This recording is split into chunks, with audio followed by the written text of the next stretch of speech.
This podcast is recorded on stolen and unceded Aboriginal land. We acknowledge the First Nations and elders of this country and join their calls for justice. Always was, always will be Aboriginal land. Let's drink, this town is so great. Drink, cause it's never too late to drink, to no big surprise. But what words rhyme with buried alive? What words rhyme with buried alive? Every podcast is a fun time because I don't get to do like funny news stories with you anymore. Mm-hmm. I saw this story the other day and I was like, Tom, did you see this? And I didn't get to talk about it in the podcast. Did you see this opinion piece in the Sydney Morning Herald entitled, "Looking for a better work-life balance? Start wearing a tie"? I did see that headline, but I thought that looked stupid and I moved on with my life. You moved on. I saw it and I was like, that looks stupid. And I swiped across because they had an extract on Instagram and I was like, this is just the most insane thing. It's clearly meant to be kind of insane. They know it's insane, I'm sure. Yes. But they've got me because the extract it says, "As someone who struggles with both knuckling down at work and switching off when I clock off, the feeling of a tie's tautness around my neck offers a valuable sensorial distinction and a physical break. Strangle yourself at work so that when you get home and take it off, you feel a little bit better." Well, famously, the sexiness of the loosening the tie and the relief. So this is Elias Vizonte, National Consumer Affairs reporter. Which makes sense.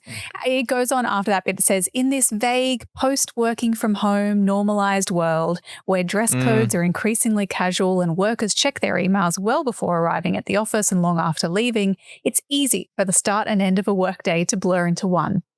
And his solution is wear a tie. No other forget, right to disconnect, forget a 4-day work week, forget any meaningful kind of redistribution of the benefits of increased productivity towards workers and more time to spend with loved ones and everything. Wear a tie. Okay, there was a photo of this gentleman in the opinion piece holding up a series of ties and the caption says, "What kind of tie do you like?" Elias holding some of his collection. I will say his little profile picture though, next to his byline is with his collar spread wide open. I would say even unusually open, not wearing a tie. So fucking stay on message, please. Well, we're doing this from our homes. This is Serious Danger, and thank you very much for supporting us, Danger Dogs, for being a patron. We love you very much indeed. This is not an official Greens Party podcast.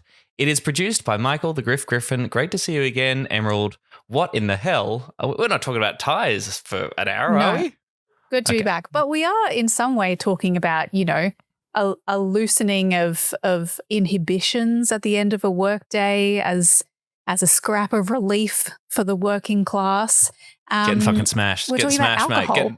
Getting charged. Getting on it. Get on the tinnies. Literally drinking a beer as we do this. Are you really? Okay, all right. Well, I'm not. Don't judge me. A little bit straight edge. Thank you. Look, no, I won't judge. For those who haven't been listening to the show since the very start, who may not know this about me, I am, yes, believe it or not, in the year of our Lord 2026, I am a straight edge person. That's what I still call myself as a fully grown woman. Yes. I've been that way for a long time. It's too late to let it go. That's who I am now. And so it's a topic of interest to me as someone who is that my relationship with straight edge and sobriety has changed a lot over the years, and I no longer will feel the urge to spit on you because I'm so superior if you're drinking or smoking on the street. Quite the opposite. But I have this, I am interested in the role that alcohol plays in, Australian society in particular, but also how it interacts with politics. So I was looking at this stat around that we keep seeing these reports around how young people are drinking less. And I was like, this is interesting to me. I want to talk about this. And we finally, it's, there's nothing else going on in the world. So we finally got enough space on the podcast Talk about this. There's a lot of things happening in the world that make me want to drink, so it really does work out great, to be honest. Yeah, that's I'd right. like to wipe my memory and kill a lot of brain cells while reading the news, so why not have some bloody piss? Yeah, I mean, I think be prepared for, maybe some people will think I'm really making this deeper than it is, but I think that there are interesting questions to ask about our relationship with alcohol, how that kind of influences our political power, the strength of the working class. You know, there are, believe it or not, we are going to get to the question that must be asked because we are leftists, which is, should we nationalise the pubs? That's where we're heading. Right. That's a sneak peek, dear listener. I thought the question was, are we too hungover to stage the revolution? But that's your kind question of it works as well. Yeah. So, okay, first question. What's your favorite drinking related song? Shot. That's all. That's the only bit I know of it, really. What about you? Are you familiar with that song Alcohol by the Millionaires? Oh, that does sound vaguely familiar. Yeah, go on. Maybe we can, I don't know, copyright, fair use, whatever, put in a clip here. Friday night, it's time to party. Drop it down and get real naughty. Girls talk shit, we don't care. We'll take off our underwear. Drinking cocktails, beers with lime. All these guys will she's a dime. I just wink and blow a kiss while other girls just bitch and diss. Come get fucked up. Give me my alcohol. Let's get fucked up. ALCOHOL. Give me the alcohol. Let's get fucked up. ALCOHOL. Like the most insane encapsulation of 2009 scene culture. And yeah, it's an incredibly cursed song and I love it. That's what I think. ALCOHOL, come get fucked up. 2008 for the record, but there you go. 2008, there you go. Mm-hmm. Anyway. Have you never drunk any alcohol? Have you in your entire whole life? Can we also No. get there? Really? You've never had a I've drop? had like a sip when I was a kid. Yeah. Like When I as a child. Yeah, sure. But no, not since I was 13 years old have I touched a drop of alcohol. Wow. Yeah. Thank you, Tom. That's all I've been looking for. Just a little bit of applause, a little bit of recognition.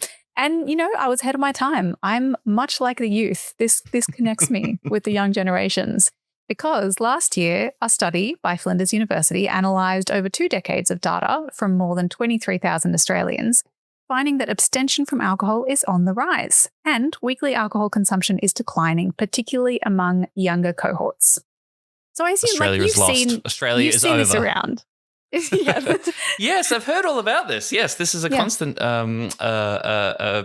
social meme, a point of discussion. Both alcohol and drugs too, I believe, like other drugs, that is. Alcohol is a drug. Let's keep that in mind. Well, but that's good point. Yes, the young Gen Zers are making the healthy option, it seems. They're going dry. They're going sober. And I think what the Flinders University study was trying to say, that they had analysed this data. They used the Hilda survey, the Household Income and Labour Dynamics in Australia data, for which I'm sure all data nerds in Australia listening to this podcast will be familiar with the Hilda survey. But they used that and they tracked it across generations rather than just age, if that makes sense, basically to prove that this is like more than a passing phase. And that what they found is over the course of their lives, Gen Z are nearly 20 times more likely to choose not to drink alcohol compared to baby boomers, even after adjusting for socio-demographic factors. So it's a thing. Yeah. Well, my boyfriend is technically in Generation Z, being born in 1998. So he's one of them. He does not subscribe to this trend. I'll tell you that much. He's in the arts. He has a healthy addiction to alcohol, but certainly something, yes, that I've noticed a lot of people do sort of do talk about, and it's so crazy again as a millennial because my teenage years were filled with constant moral panics about alcohol, alco pops. That was a huge issue when I was in my teens, and of course I did partake a little bit in underage drinking, not really heaps. I wasn't a huge fan of it. But yes, that was certainly a big defining element of my teenage years. I got on the Stones. Why am I talking to you? You won't know. But the Stones ginger beer, ginger wine thing, that was a big thing. That I like Underbo ginger beer. But this is but this is like alcoholic. This is for Got alcohol in it. Wow. for people who weren't virgins. Yeah. Yeah, that's right.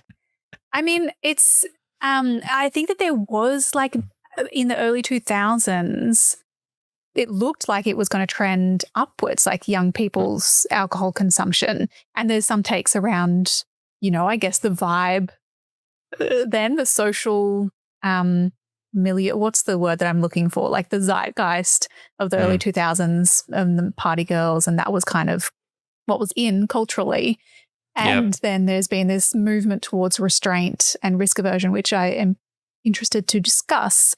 But yeah, to delve like a little bit more into the stats before we get into the discussion of why we think this is happening and what it all means. The proportion of 16 to 24-year-olds who report drinking alcohol in the last week fell from 67% in 2002 to 37% in 2021. So Whoa. a very significant drop, 67 to 37 over just under 20 years. Interestingly, it does point out, like a lot of these stats point out, binge drinking is still kind of an issue, but there's less regular heavy drinking. And that's even like millennials and Generation X will report drinking more per occasion than baby boomers, but their overall weekly consumption is lower. So there's different patterns across the generations.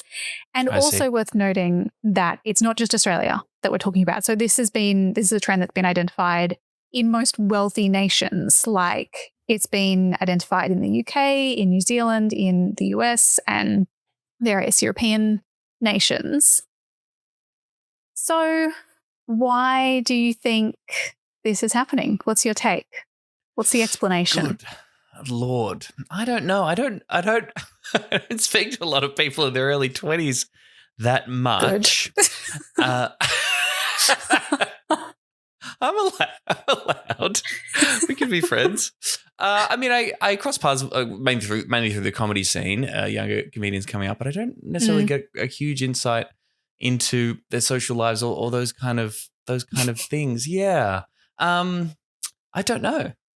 You don't know.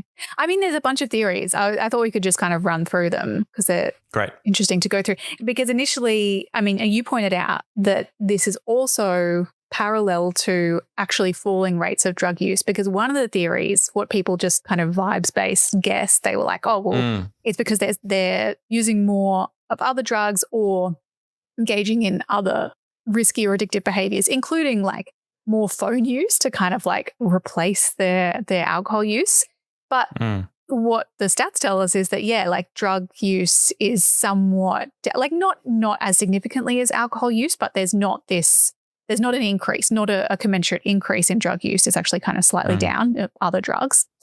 There's also, and I mean, yeah, young people are having less unprotected sex. They're doing less dangerous driving. Like they're actually engaging in fewer risky behaviors. Wow. Interesting, isn't it? Okay, one theory I'll just pull out of my ass here, but I would suggest, as parents are more progressive as well, or perhaps have a more progressive attitude towards alcohol consumption, would that play an effect? I mean, they say... Do you think they do though? Well, the theory was, of course, that say in Europe, where French kids get a glass of wine from the age they're 12 or whatever, it's very normalized. Yeah, it's very. And again, these are all stereotypes or generalizations, perhaps. But the idea they have a slightly more mature approach to the consumption of alcohol, as opposed to Australia, in which there was often a lot of the attitude of prohibition, fair bit of moral panic going on, freaking out about binge drinking. I mean, I remember the guy in my high school who had the strictest parents, who were a little bit religious and were very harsh on him, and had very high expectations in regards to his behavior and venturing off the beaten path. When he was at a party, underage drinking, he was the one who just went absolutely bonkers, right? Like just had no idea about his limits and would just go so crazy. And so that when he was acting out or taking a bit of a risk, as teenagers are wont to do, he went fucking crazy, I guess, because the rebellion was so much naughtier or something. I don't know. I feel like that is that's a factor in terms of like maybe individual patterns of of alcohol consumption. I don't really know whether that plays a part overall, whether it's true, first of all, that parents are more liberal, smaller liberal with alcohol consumption among young people. Because one of the other things that, like, a lot of young people and some articles say, well, now we're really aware of how bad it is for young people and young developing brains to drink, and we know how scary it is. To be honest, like, I don't totally buy this argument, the argument that it's like better education around the health impacts. Kids have just like woken up to the dangers and are like, no, thank you. Because in general, we know that that doesn't really work, particularly for young people. Like, just telling them what the consequences of their actions are is not going to be enough to make them stop taking risks. But it's interesting that, that's something that like young people who don't drink will report. They're like, oh, because I know how bad it's going to be for me. Okay, interesting. But it's like, I feel like when I was a teenager, the assumption from all the adult world was like, of course you're not going to drink until you're 18, right? You're not allowed to drink till you're 18. Everybody's not drinking until they're 18, really, right, everybody? Though? Well, that was my goody two-shoes family and the vibe I got. Because I'm like, I don't think, not in my family. Okay, right. When you were growing up, it was much more, parents had a much more realistic expectation of the fact and a recognition of the fact that teenagers will at least try and will experiment with various substances. Yeah. But surely, I mean, I just think that there must have been something of a social shift in the 20 years since I was a teenager in regards to the way parents approach these kind of issues. Yeah. I hope so anyway. Yeah, quite possibly. Yeah. There's also and one of the other theories. It makes your kids more boring. Yeah, that's right. Yeah. It is that swing effect, the rebellion. But there's the other theory is like, well, now, so phones, basically, the either that kids are just distracted by their phones or they're like not socializing as much because they've got their phones, and also that they are very conscious of the fact that they have a digital footprint and they don't want to get drunk and embarrass themselves. Like, literally, I think you would be making that calculation. You're like, if I go out and get smashed, I will be filmed, and like that footage is going to be out there forever. Certainly got some dodgy Facebook photos of me having a big old night that I filled me with a huge amount of shame. So yeah, I guess that would be a consideration. That's true. There were still photos, but I feel like it's not as now it's like everything's captured. And also back then it was so new that you didn't really think about the fact that it would be there forever. Whereas I think kids are a bit like young people are a bit more conscious of how the internet works. But having said that, there's not the correlation isn't necessarily like higher phone use, lower drinking. It's actually that people who, like young people who use their phone more, tend to drink more. So again, because of the dog shit stuff that's on their phone. Yeah. Yeah, maybe that's right. They've got the phone in one hand, doom scrolling, and the other's got a beer. Then there's the argument that like it's just too expensive, which I think we're getting closer to something more compelling. Not just that like because alcohol is so expensive, maybe taxing alcohol really highly. That works. We've had the conversations about this, right? About like the problems with consumption taxes on things like alcohol, not necessarily being aligned with the best kind of approach ideologically or politically. But I think it's more the fact that it's like young people don't have as much money to spare, maybe. Yes. A night out is crazy. Yeah, is crazy expensive, particularly if you don't have much disposable income whatsoever. Or maybe you're too busy working multiple jobs to try and get some income that you don't have as much of a social life. Yeah. Yeah. There's also, I think, and I really feel like I've observed this, that a few articles I read spoke about the protracted transition to adulthood. Like people are growing up a bit more slowly because they move out of home later because they can't afford the rent. Like they're kind of dependent on their parents for longer, and they do, spend a little bit longer in that cocoon. So they might drink a little bit later than they otherwise would have potentially. What are these kids are staying at home? They're living with their parents and they're not drinking? What the hell is going on with these kids? Maybe their parents just love them and they love them. I don't know. Don't be ridiculous, Emerald. Don't be. If we're going to have this conversation, please. Yeah. Well, okay. So what about this? If we get a little bit closer to our politics on the show about green politics in Australia, I read this study from 2023 about risk aversion among young people, particularly alcohol use, and how it tends to occur in neoliberal societies, neoliberal economies, and is linked to notions of personal responsibility. So stick with me here, because I think this makes sense to me, that it's like in an economy, in a society or a culture where you are told that like looking after yourself is your responsibility, that kind of aligns with, well, it aligns with like the whole fitness culture, the thing, like young people are obsessed with working out and looking after their bodies. And like, I think it does align with that a fair bit. So to quote from that article, they said, in countries with neoliberal government imperatives, heavy drinking is one of many risk practices that young people are avoiding. Risk avoidance has become routine and is manifested through the practice of restraint and control.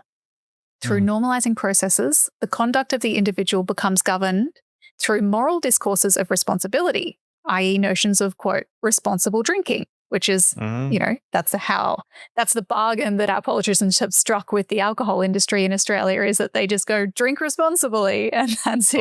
Always drink responsibly, yes. Always drink responsibly, yes. So moral discourses of responsibility while being masked as the outcome of free and individual choice. So, like, do you think that they're drawing a bit too long of a bow here, or do you reckon... Well, no, I mean, this is so far up our alley. You don't even worry about it. I mean, yeah, that's fascinating. Certainly the way, yes, that everything becomes a consumer choice. I'm certainly sympathetic to the idea that, yes, we've turned something of a social cultural corner in which the hustle culture, the mindset of like, making yourself into the best and most productive version of yourself as a neoliberal subject means that you should get rid of sort of toxic things like alcohol. You should definitely buy other products though that will help you in your hustle journey, says our neoliberal society. So you know, if it's one wing of neoliberal capitalism trying to tease young people to another direction, that's probably certainly true. So I think that's something. Here's something that just occurred to me. I'll throw this in there too, because drinking, and this was a big thing with my relationship to drinking and drinking beer, it was just so tied up with sport, laddie culture, the ideas of what it meant to be a man, and the footy boys drinking, sinking piss, right? And that was a thing that scared me about drinking beer, and I felt like I did feel pressure to drink earlier, and I wanted to be accepted by those kind of guys. But drinking is just also everywhere in Australian culture. So I can also imagine a younger generation that is, in a form of rebellion, in a form of rejection of those kind of ideas of a pretty unhealthy relationship to alcohol, which is so embedded in our sports culture and Australian culture across the board. I can certainly see young people sort of looking at that and going, no, none of that, thanks. I'm going to go in a different way. You know what I mean? Yes. Yeah. I mean, they're more likely to be buying a gym membership or skincare than alcohol, maybe. Right. Yeah. Okay. Some ivermectin or something. Yeah, ivermectin. Steroids, unfortunately. That's definitely a thing. I mean, the other thing that this article points out is like, yes, the reason that there's this kind of correlation between neoliberal societies and risk aversion is partly because young people are more vulnerable and economically insecure, and therefore they're less willing to take risks. Right. They said that they're really conscious of the impact that drinking might have on their future education and their employment, and they surveyed, so the study was surveying a bunch of young people on, what they think about choosing whether to drink or how much you drink. And a lot of these young people were talking about, oh yeah, I'm really worried that the social media thing again, if I get smashed, then that impacts my future employability. But also this thing of like how I use my time as a limited resource, and like almost like a productivity discourse being like, well, if you're just drinking all the time, you're not going to get good grades and you're not going to be a productive worker. Like genuinely these like young teenagers, that's how they were kind of like presenting like, well, you don't want to just be like lying around drunk all day, which is interesting. God, okay. So, so if I want to reject that and encourage people to enjoy themselves in their leisure time as a rejection to evil neoliberal capitalism, I need to encourage them to buy the products of the evil alcohol industry. Good stuff. There's got to be A another wonderful way. choice. There's got to be something else they can do. Yeah, but they're like, young people are so like, well, fuck, I need to get my uni degree. I probably even need to get a master's if I'm going to be in any way competitive in the job market. Can't be drinking too much during uni, and then I need to be able to hold down a job because otherwise I'm fucked. So do you think there's also, again, we should really just talk to some young people and get the answers here. But because we're yeah. Well, the researchers talk to the young people, so we didn't have to, Tom. That's how research works. Sure. I mean, the impression I get from young people too is that peer pressure is I don't want to sound ignorant here.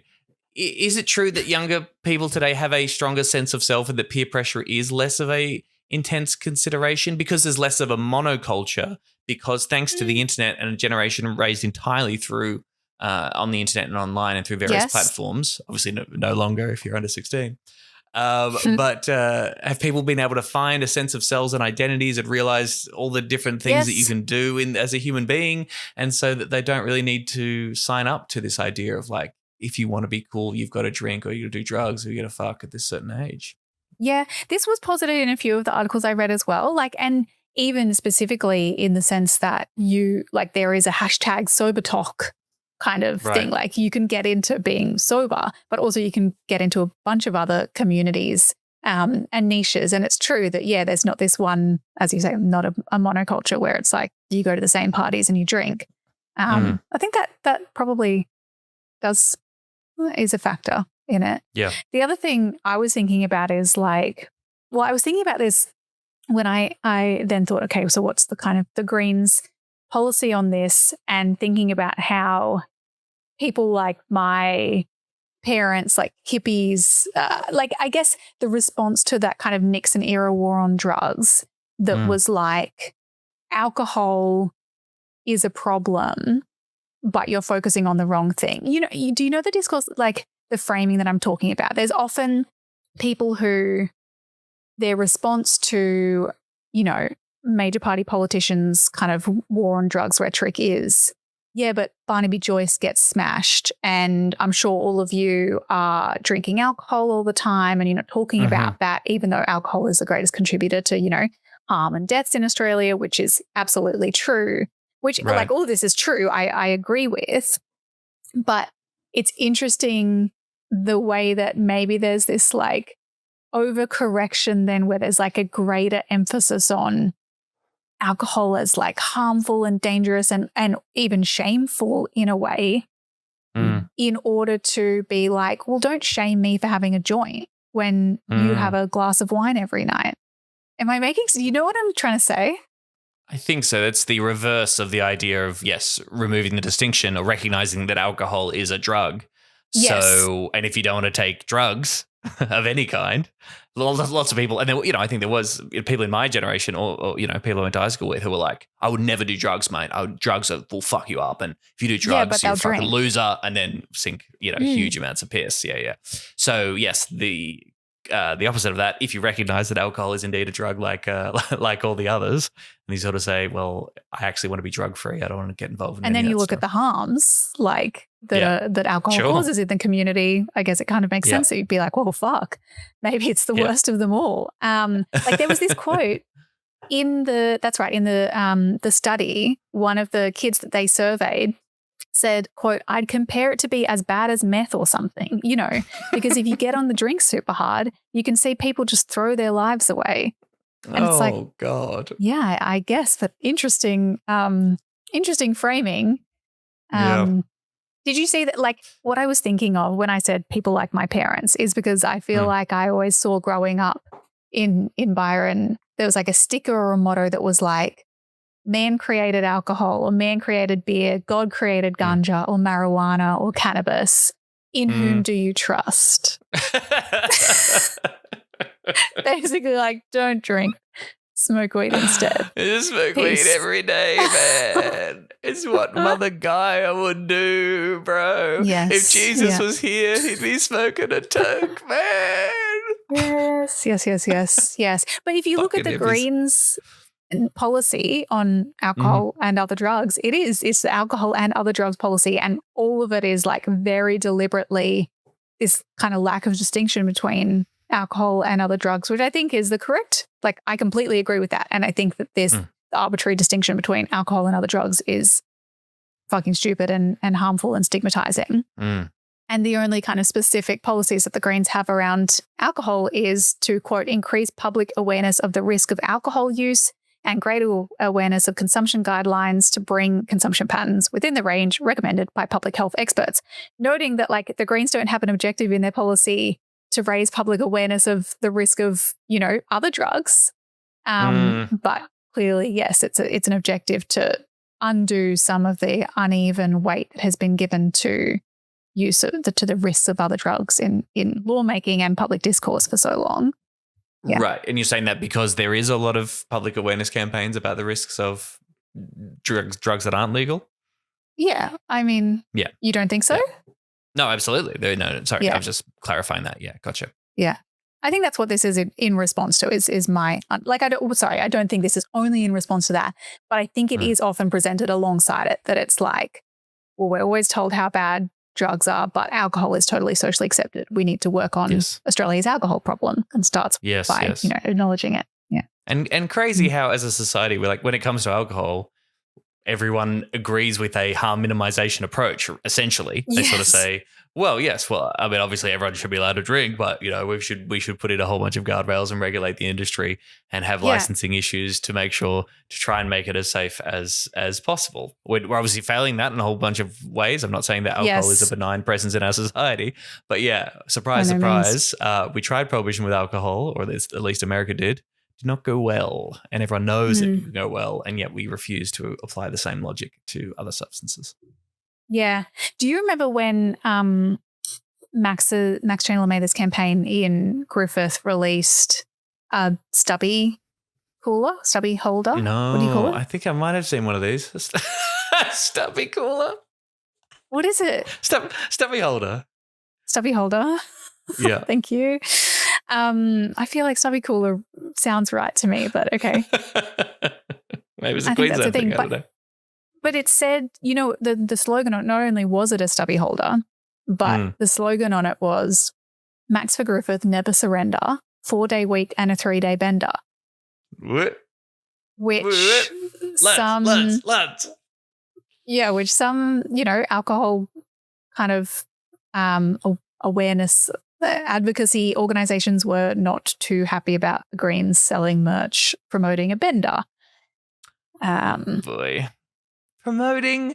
I don't think that's promoting. I think that's acknowledging the existence, the reality that people go on benders. That's something that happens. I don't know. Yeah, I'm not going to get worked up about this. No, I think I also wouldn't get worked up about it, but I did. Yeah, I kind of didn't know where to sit on it, because I was like, well, you're kind of right. Like a quote unquote bender, like a 3-day drinking binge is like, can be pretty fucking harmful. It's not really the ideal. Like, yeah, it happens, but is that what you want to be like? Here's my campaign material. Buy this merch. I don't really know. But then I also am like, Emerald, you say that you want the Greens to be normal and to not be the anti-fun party. So yep.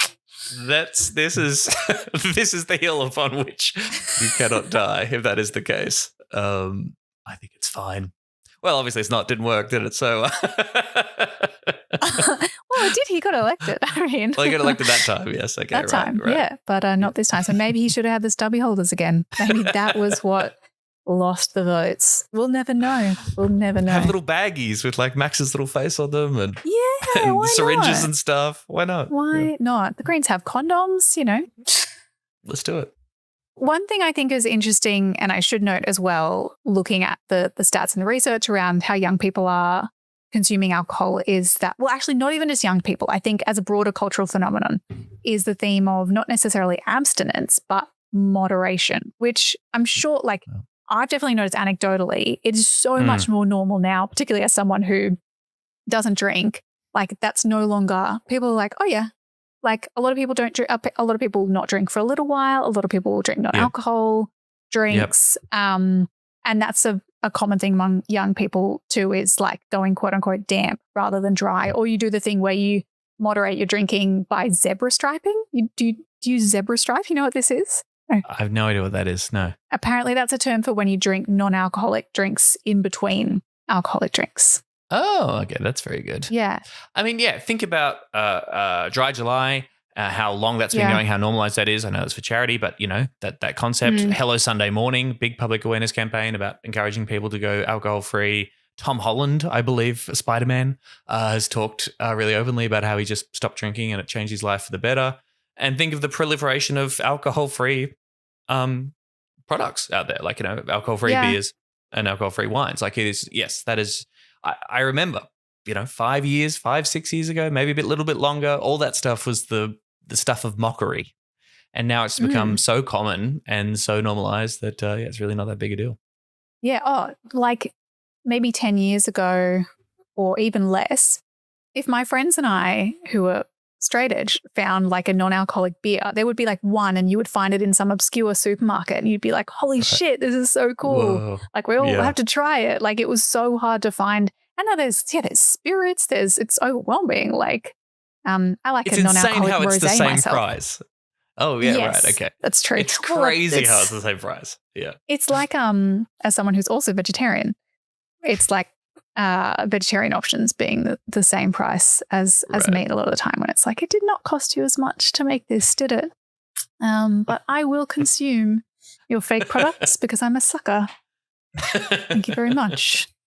Do you know much about straight edge? We kind of never, we talked about it a few times on the show, but like not. I don't know a huge amount about it. Yes, no, I think you have spoken about it. I know it's sort of relationship to the punk scene and punk music and the punk ethos in a lot of ways. And I did live with a punk in a share house when I first moved to Melbourne, and she was straight edge. We had a bit of a chat about it, but what's her name? I couldn't tell you about.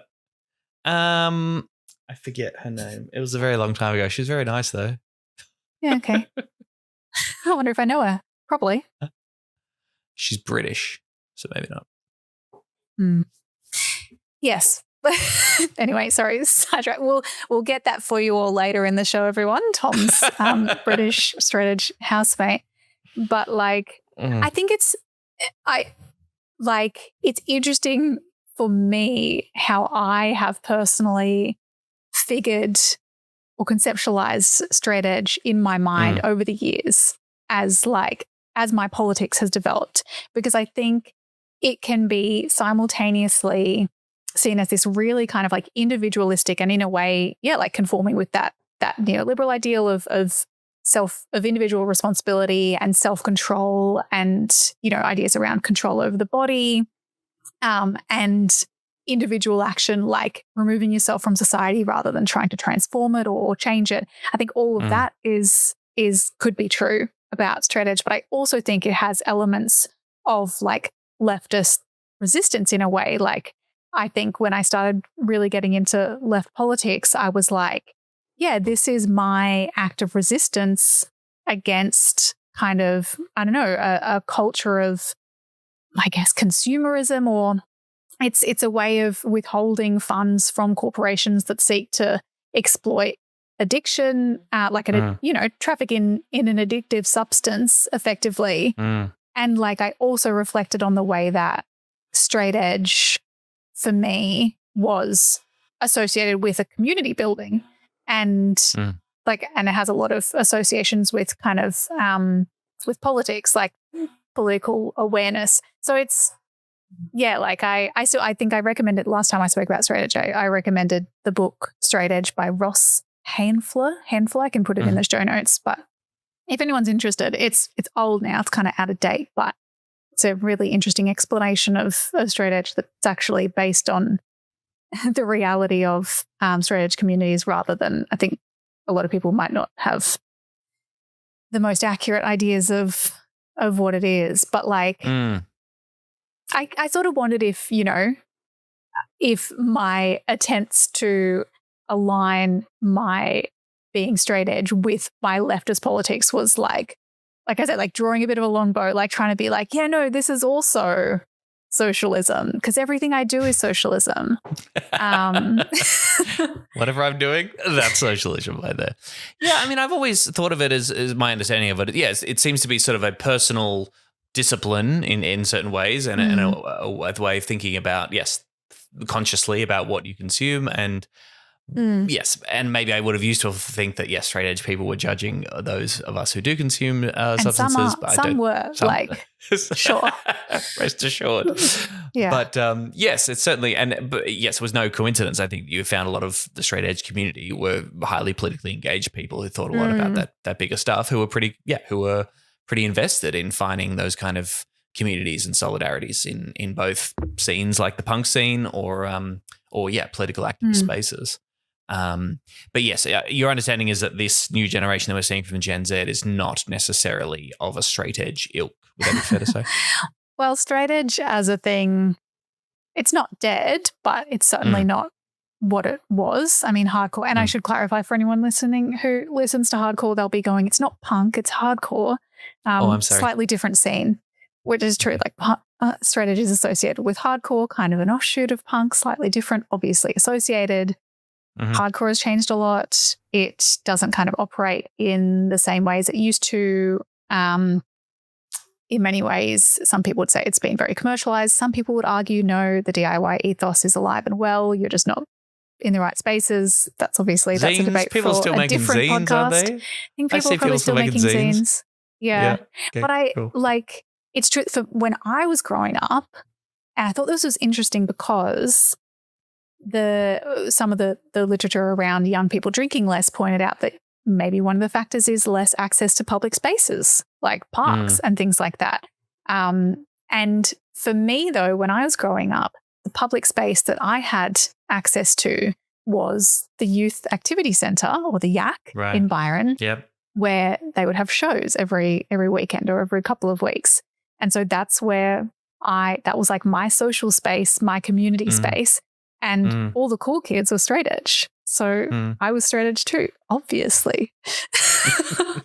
Oh, interesting. You, in a way, conformed to a movement that's pretty connected to rejecting conformity. Yeah, okay, interesting. Yeah. No, I mean, that's certainly.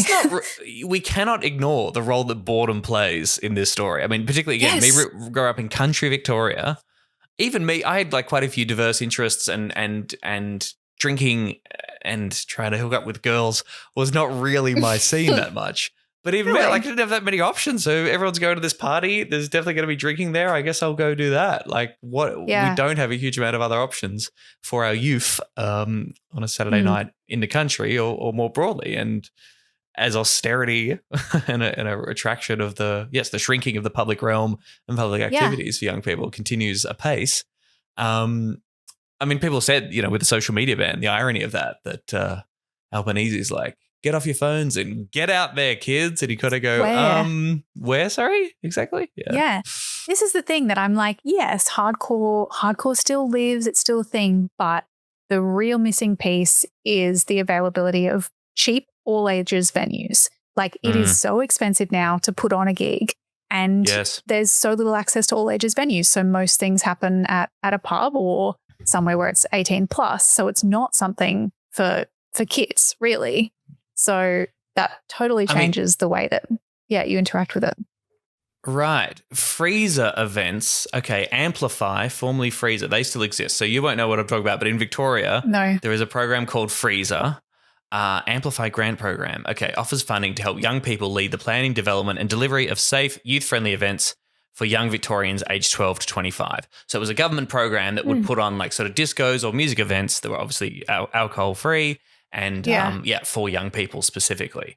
Now, sometimes these things were quite lame, but... I was going to say, would they allow a show where there's like inherently lots of punching and kicking and yelling? No. It was offered a DJ or a local band or a band that did covers of Jack Johnson. I think this is the thing. It's like you might pick up, Emerald. Would you might go there and pick up. Okay. Because there's got to be an element. There's got to be something about it that's cool. Because otherwise, there's got to be something about it that's like subversive, right? Whether it's drinking or taking out your anger by swinging your fists and, screaming no fuck you to the swinging world. fists, no alcohol. In theory, I'm sure people did smuggle in booze all the time, but the idea was that you could be near someone of another gender who might touch you in a way that would make you happy.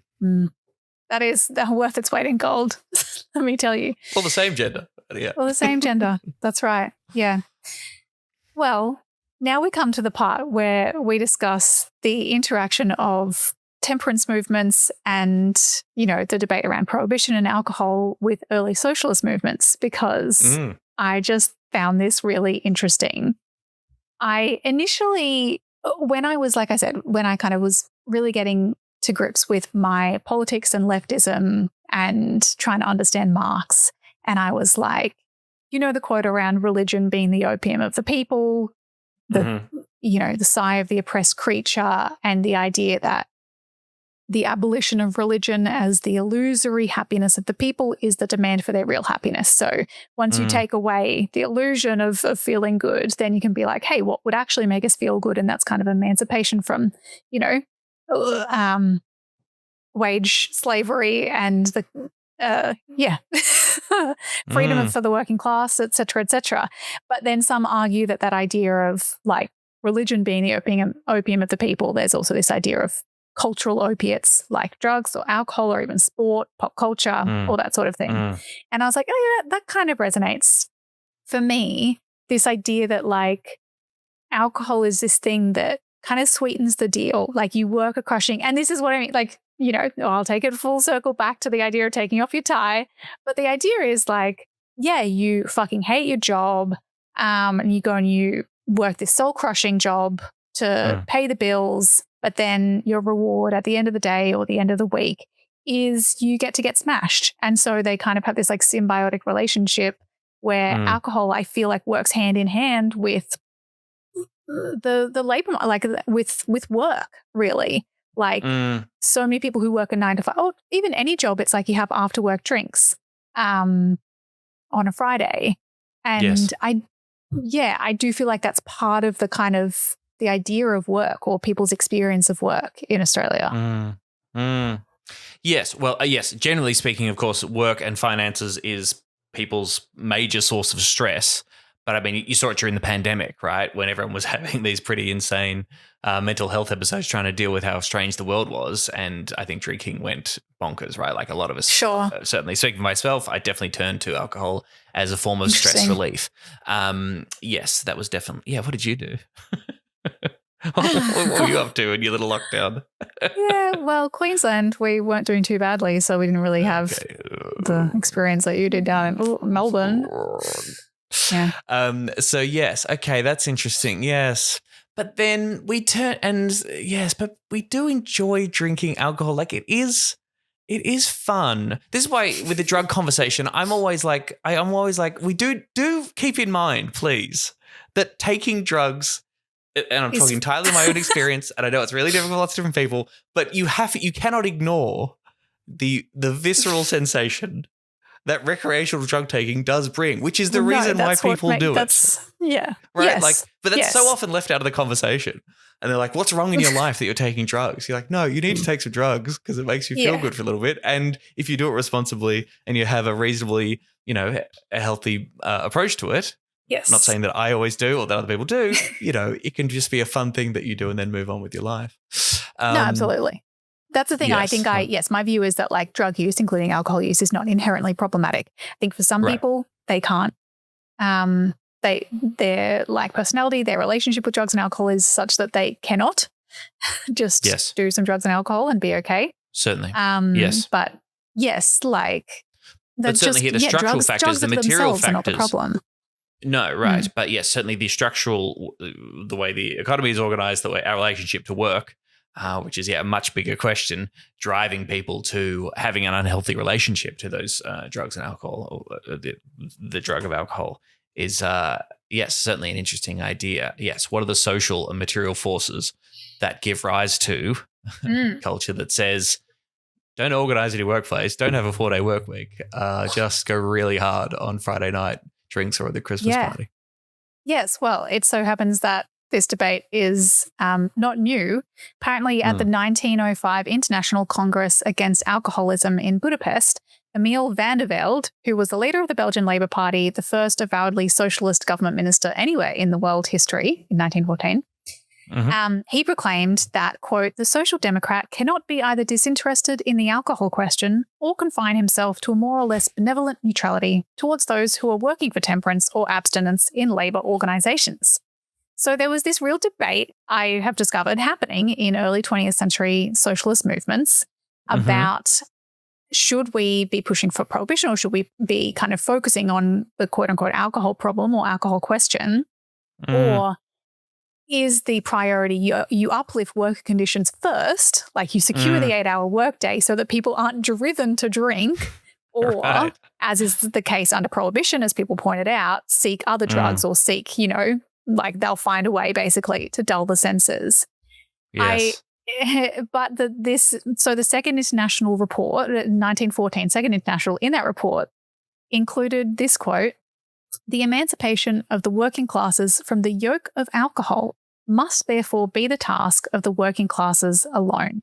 So what they're saying is like, yes, that we should emancipate the working classes from the yoke of alcohol, but they didn't necessarily support that being led by the state. So they kind of opposed, like consumption taxes, high taxes to try and disincentivize alcohol consumption or prohibition because it doesn't really work. And there was this article as well then on the other side of things, that side of, well, we have to look after people first, which I really liked. This is an article by Harry Quelch in a 1908 edition of The Social Democrat. He says, its guiding principle is the theory that it's the guiding principle of kind of prohibition or going after alcohol. The theory that the social evils of poverty and want from which the masses of the people suffer are due not to unjust social institutions, to the economic environment and to class robbery, but to the innate depravity of the individual. And that is, Class robbery is awesome. That's such a great phrase. That's a great, really good. I like that. Yeah. Yeah. We don't use that enough. We should use that. But yes, particularly it's like the dirty, depraved, weak-willed working classes can't help themselves but become drunks. And so that's a them problem. It's not like, why might they be drinking? Yes, interesting. And I'm sure there was class snobbery in relation to that. If anyone has watched The Gilded Age, which is set in the 1890s in New York amongst the sort of upper classes. Yeah. I fucking love it so much. But yes, one of the very wealthy women in that, played by Miranda from Sex and the City. Whose name I forget. But anyway, she starts getting on board the temperance wagon. And yes, you see all these very rich, wealthy ladies sitting around being like, oh, we couldn't possibly do that. And some of them say, well, obviously, the poorer people should be looked after and they can't handle their alcohol. But, we're rich, so we deserve wine and we can look after our own drinks. Yeah. Which persists, right? Like it persists in the sense that I think this is somewhat being broken down, like the kind of class stratification of drugs, but that it's like, cocaine is for the upper classes and meth is for the lower class. Well, that's just an economic reality. I think that. But the association is that it's acceptable to have a bump of it's acceptable to have a line of cocaine in the bathroom at a work function, much more acceptable than it is to pull out your pipe. Yeah. See, refer back to that Prue Goward piece for the AFR about the unwashed masses and their relationship to alcohol. Yeah. An incredible think piece that lives on in my thing. mind If it is day. Cheap, readily available and consumed by the working class, then a stigma is attached by virtue of that very fact. What do you think though, I think one of the arguments I made about my own relationship to straight edge and left politics was I'm withholding money from the predatory capitalists, and this is a language used in an article by a socialist about the arguments for temperance or addressing the alcohol question. But that people who sell booze are, quote, predatory capitalists trafficking in highly addictive substances and draining working families dry. How do we... Yeah, should we go after alcohol companies in a way that we don't really? We go after mining companies and gambling corporations. But we don't really go after alcohol companies so much. I guess they're often tied up with the same lobby groups as the gambling industry, basically. That's true. They're certainly always the villains that are sort of tied together. Yeah, you're right. I mean, there is a certainly a cultural moment, and the public was waking up to what gambling is doing to this country, how bad it is, how evil these companies are, and how powerless our elected representatives seem to be, and how captured they are by that industry. I think you'd throw alcohol in there a lot of the time. They're certainly in the, hospitality lobby industrial complex. But you'd hear about you're right, the gambling lobby, in a way that you wouldn't necessarily hear about the alcohol lobby as much. Like there is, I think, some recognition of it. But I think I just wanted to read out this brilliant quote, which is again from that Harry Quelch article in full, where he says, quote, "There is this, however, to be said in defense of the publican. If he robs the working man, he only robs him as consumer. The working man is not compelled to patronize the publican. At any rate, he can live without doing so. In that matter, he is a free agent. But the chief robbery of labour goes on in the factory and workshop, and there the workman has no choice. He is not compelled to go to the public house, but he must go to work or starve." Kind of true. Preach. And perhaps because of that reality, he's tempted to go visit the publican to let off some fucking steam. And that's right. Yes, he may have the choice, but he may be miserable, more miserable perhaps otherwise. But how about this? Okay, so Harry Quelch continues, "I stand by the only real democratic temperance policy, that of establishing popular restaurants under municipal ownership and control in the place of the present public house. Nationalise the pubs." They're called public houses. They're called public publicans. houses. They should be publicly owned. Should this not be part of the Greens policy? This is going to be a new Greens initiative. I'm pushing for it. Now that's the public housing I can get on board with. You know what I'm saying? Well, I can get on board with the other public housing, but you know what I mean. Nationalise the pubs. God, it would be great. I'm very interested to see how Zoran goes with his, state-run grocery shops in New York. Yeah. But government-run pubs. I mean, there's a lot of I think there's also a lot to be said if we're talking about the history of alcohol and socialist or left movements, like the pub as an organising space for labour movements, incredibly significant. Yes. And the fact that this is like often the only public space that is reliably available to all communities in a country like Australia, the only place where you can just like go and be around other people these fucking days, particularly late, particularly at night. Yes. And to bring that into public hands, I love it. I do like it. Of course, I like it. I don't think it'll become Greens policy anytime soon, but these are good things to think about. You won't be bringing it to your branch? My branch, I can't go to the branch meeting this week. I feel quite bad, but you go to every branch meeting. That's so good of you, Tom. Well, I try. They're often online. But yes. All right, I'll send an email and be like, "Hey guys, chat about this. I can't be there. I'm out drinking alcohol, but think about this." Genuine question though, like even if it's not nationalised the pubs, or we need a state-run pub, do you think that we should bring back a debate around I don't know, or should we be talking more seriously around how alcohol interacts with left politics, or the role of the pub and these spaces in our work-life balance and like the way that labour is organised in this country? Or is the whole the kind of falling consumption of alcohol just a blip that might go back to normal? Or is it not really that important to our politics? Interesting. Very interesting. I'm a little bit torn. I mean, in that discussion we started off with about why younger people are drinking less. I mean, there seems to be a few different underlying reasons why that might be the case, which makes it hard to sort of settle on, is this a good thing or a bad thing? If people aren't drinking because their brains have been completely neoliberalized and they're worried about the impact it will have on their productivity and their ability to become an influencer and turn their bodies into Zeus-like figures, then I'm like, fuck that, drink up. if people are making an active choice of reevaluating social mores and, they were never really interested in drinking, they're refusing peer pressure and they want to have a healthier lifestyle.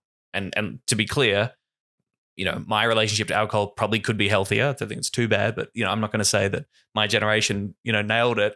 I was having a great balance. The binge drinking was a real problem for a lot of people. And thanks to, as you say, predatory companies that still have a massive problem with it. It's still a massive social problem. So, yes, if it's an active choice for young people, then I think that's great. I think there's a socialist view which says that, yes, if fewer events, if we have more people who don't view social interaction entirely through the prism of consuming a product, an addictive product like alcohol, like if that's not a prerequisite, if not every event has to serve alcohol or needs to be connected to alcohol in some way, or people can recognize that they do not need to consume, like both, paying money for / actually ingesting alcohol in order to have a fun time, and they can have a great time with their friends in their leisure time, enjoying nature, playing sport, being creative, whatever, then I think that's fantastic. That can only be a positive, right? Yeah. Right. Yes. And it's also a way of, like if we have a movement that creates and fosters those spaces for community gathering and perhaps organizing where you don't need to be able to drink, that's also more inclusive because some people can't drink, whether it's, for religious reasons or health reasons or whatever. Yes. I think that's also something worth acknowledging. Like I'm not I think we can stray a little bit too far into being like, what about X person? What about X? Like you can't make the perfect space for everyone at every event. But I do often think when a Greens event is structured around alcohol in a significant way or is at a pub, I'm kind of like, does it have to be? Interesting. Maybe it's about the frequency, maybe not every event, because that is the default. I mean, again, that is our social default is that, you have an event, you have a party of some kind, a social gathering. Where are we going to drink? You're having a wedding? Is it an open bar? This is the first question that people ask. So breaking that is important. At the same time, as we've discussed, we want to be a normal party. We want to meet people where they are. And so I certainly wouldn't sign up to the idea that if there was a new edict that, no Greens events could happen in a space where alcohol is served, I think that would be a real problem. Yeah. I think it's like the reasons for where I land is like the reasons that young people are drinking less are probably not altogether positive. Like it's economic pressure. It's that kind of individual responsibility discourse. But in itself, like I think if more people are willing to moderate or reduce how much they drink, that's great. And as you say, like not to center our entire kind of Australian culture and community around drinking is a positive thing. I enjoy not drinking. Like I find, I like setting challenges for myself. But then when I've had periods, I've done dry July a few times. I've given myself a little challenge of like 3 months or, really try. And I've, not done that perfectly. I've fallen off the wagon every once or twice. But, if I manage to get like a good 2 or 3 weeks in a row in which I do not drink alcohol, it is remarkable. Like it genuinely affects the makeup of my brain, I don't want to say productivity, but my general mental well-being and my ability to do stuff. I'm sure it saves a lot of money as well. I would certainly recommend to anyone, like if you're a regular drinker and you haven't tried that at all or haven't done that for a while, I genuinely do think it's you'll be really surprised, I think, once you get over the initial hump of sort of how weird it is perhaps of just taking that out of your rotation of the possibilities that kind of open up for a little bit. Yeah, for sure. Yeah. This is a temperance podcast now. But I think there's a kind of cool guy called Jesus who I think he wrote a pretty cool book, guys. And people should check it out. We have some good news to share.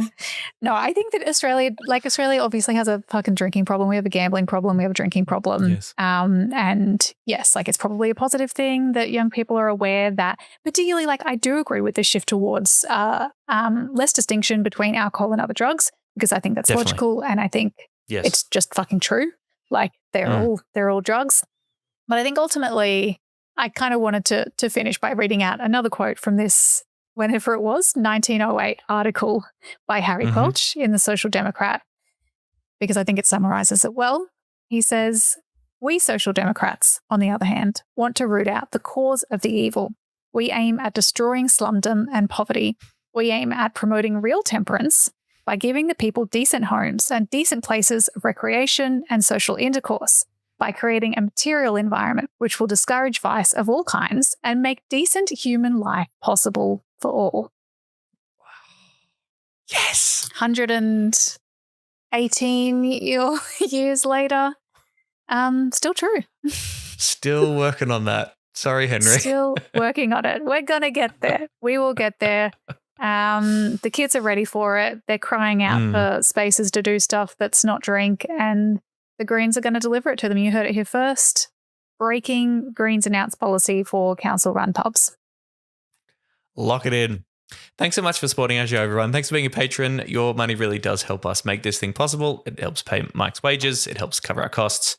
So we really appreciate it. If you could do us another favor and share this show with people that you like, people who you think might be into it, whether they're alcoholic or straight edge or anything like that, pass on the word. We'd really appreciate that. And you could always send us a message via Patreon. We love hearing from you Danger Dogs about what you think about the show, what you're liking, what you're hating, your plans for the revolution.